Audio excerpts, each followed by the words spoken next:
त्यांच्या ऑफिसमध्ये ना सर येणार होते आणि मला कसलीही कल्पना न देता त्यांनी मला स्वयंपाक करायला सांगितला. स्वयंपाक करायला गेले तर काही एकही भाजी अवेलेबल नव्हती. आता काय बनवू म्हटलं आणि बाहेर जाऊन आणण्याइतका टाईमसुद्धा नव्हता माझ्याकडे.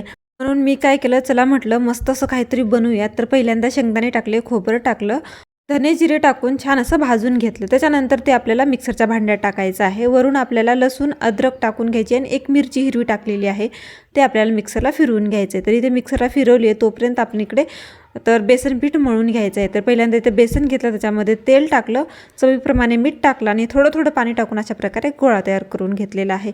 तो गोळा आपल्याला थोडा वेळ भिजत ठेवायचा आहे. भिजल्यानंतर अशा प्रकारे तेल टाकून पोळपाटावर आपल्याला लाटून घ्यायचं आहे. तर अशा प्रकारे मी लाटून घेतलेला आहे. त्याच्यानंतर आपल्याला त्याच्या कडा कापून अशा प्रकारे चौकोनी एक आकार तयार करून घ्यायचा आहे. तो नंतर तो आपला मसाला जो आपण वाटला होता तो मसाला आपल्याला अशा प्रकारे स्प्रेड करायचा आहे वर. त्याच्यानंतर आपल्याला हव्या तशा साईजमध्ये कट करून घ्यायचं आहे अशा प्रकारे.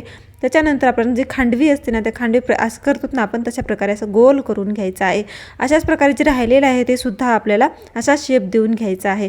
तर पटापटा बनवून घेतलं. काहीच वेळ होत नव्हता माझ्याकडे, खूप जास्त स्पीडमध्ये करावं लागणार होतं. तर अशा प्रकारे बनवून घेतलं. त्याच्यानंतर कढईमध्ये पाणी ठेवलं, एक स्टँड ठेवला आणि छान असं वाफवायला ठेवलं. तोपर्यंत आपल्याला तर मसालासुद्धा करून घ्यायचा आहे.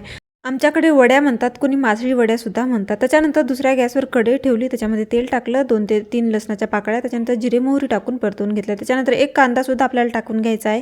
तो पण छान असा सोनेरी कलर येईपर्यंत परतून घ्यायचा आहे. त्याच्यानंतर आपण जो मसाला वाटला होता शेंगदाण्याचा तो टाकून घ्यायचा आहे. त्याच्यानंतर मी इथे काय केलेलं आहे, एक टोमॅटो जे आहे मिक्सरला वाटून घेतलं होतं ते टाकलेलं आहे.